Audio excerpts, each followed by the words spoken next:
এদিকে দেশের আইন শৃঙ্খলা পরিস্থিতি নিয়ে স্বরাষ্ট্রমন্ত্রীর বক্তব্য ঘিরে সংসদে হট্টগোল হয়েছে।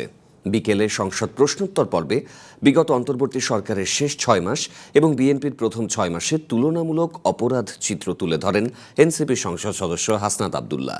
জবাবে স্বরাষ্ট্রমন্ত্রী বলেছেন, পল্টনের বক্তৃতার সংসদে কথা বলা এক নয়। এ নিয়ে সংসদ উত্তপ্ত হয়ে উঠলে এক পর্যায়ে রুলিং দিয়েছেন স্পিকার।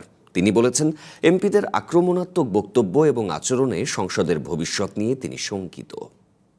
স্বরাষ্ট্রমন্ত্রী বলেছেন যে ব্রাহ্মণবাড়িয়ার একটা কালচারাল একটা জেলা, সেই জেলায় নাকি গান বাজনা সিনেমা নাকি বন্ধের মতোই।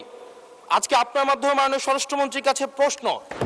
মাননীয় স্বরাষ্ট্রমন্ত্রী, ত্রয়োদশ সংসদের তৃতীয় অধিবেশনের প্রথম দিনের শুরুতেই দেশের আইন শৃঙ্খলা পরিস্থিতি নিয়ে বিভিন্ন প্রশ্নের জবাব দেন স্বরাষ্ট্রমন্ত্রী। রামিসা থেকে শুরু করে রংপুরের ইদানিং 4টা যে হত্যা হলো সেই পর্যন্ত সমস্ত কিছু দ্রুততম সময়ের মধ্যে এই পুলিশ বাহিনী, আইন শৃঙ্খলা রক্ষাকারী বাহিনী গ্রেফতার করতে সক্ষম হয়েছে। এ সময় বিগত অন্তর্বর্তী সরকারের 1.5 বছর এবং বিএনপির প্রথম 6 মাসে আইন শৃঙ্খলা পরিস্থিতির তুলনামূলক চিত্র তুলে ধরেন এনসিপির সংসদ সদস্য হাসনাত আব্দুল্লাহ। তিনি আইন শৃঙ্খলা পরিস্থিতি উন্নয়নে স্বরাষ্ট্রমন্ত্রীর ব্যর্থতারও অভিযোগ আনেন।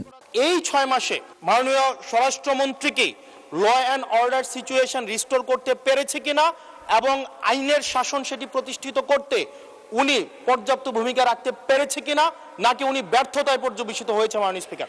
জবাবে স্বরাষ্ট্রমন্ত্রী বলেন, বিএনপি দায়িত্ব নেওয়ার পরে গত 6 মাসে প্রতিটি ঘটনায় 7 থেকে 48 ঘন্টার মধ্যে অপরাধী গ্রেপ্তার হয়েছে। তিনি বলেন, কোথায় স্বরাষ্ট্রমন্ত্রী ব্যর্থ হয়েছে সেটি স্পষ্ট করে বলতে হবে। পল্টনের বক্তৃতা আর সংসদে কথা বলা এক নয় বলেও তিনি মন্তব্য করেন। এটা প্রশ্ন হলো না পল্টনের বক্তৃতা হলো, বুঝতে পারিনি। মানে স্পিকার, নগদ নিয়ে এলো হার না মানা হার অফার। সর্বনিম্ন 10,000 টাকা রেমিটেন্স নগদে পাঠালে থাকছে স্বর্ণের হার জেতার সুযোগ। আইন শৃঙ্খলা পরিস্থিতির উন্নতি হয়েছে কি হয় নাই সেটা তো দৃশ্যমান। বাংলাদেশে আজ পর্যন্ত বর্তমান সরকার দায়িত্ব নেওয়ার পর থেকে এই মুহূর্ত পর্যন্ত যত হেনিয়াস ক্রাইম হয়েছে, অপরাধ সংগঠিত হয়েছে, 24 ঘন্টা 48 ঘন্টা ক্ষেত্রের মধ্যে 7 ঘন্টার ভিতরে অপরাধী গ্রেপ্তার হয়েছে। আরেক প্রশ্নের জবাবে স্বরাষ্ট্রমন্ত্রী বলেন, মবের বিরুদ্ধে জিরো টলারেন্স ঘোষণা করা হয়েছে। মব সন্ত্রাস শূন্যে নামিয়ে আনা হবে।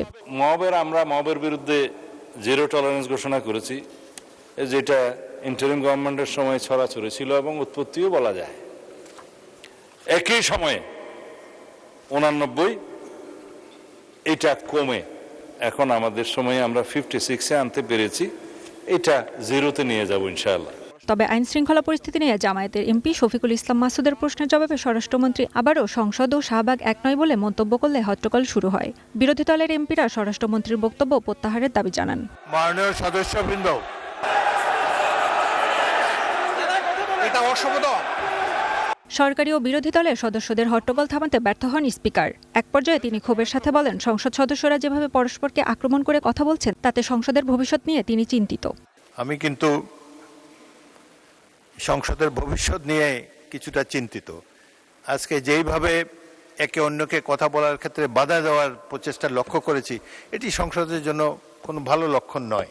নির্বাচনের মধ্য দিয়ে একটি ভালো সংসদ গঠিত হয়েছে উল্লেখ করে স্পিকার বলেন, তিনি নিরপেক্ষভাবে সংসদ পরিচালনার চেষ্টা করছেন। ফলে সবাইকে সংসদীয় রীতিনীতি মেনে কথা বলার আহ্বান জানান তিনি। এই আইন, এই রীতি যদি আপনারা ভঙ্গ করেন বা না মানেন, তাহলে সংসদ কিন্তু বেশি দিন চলবে না।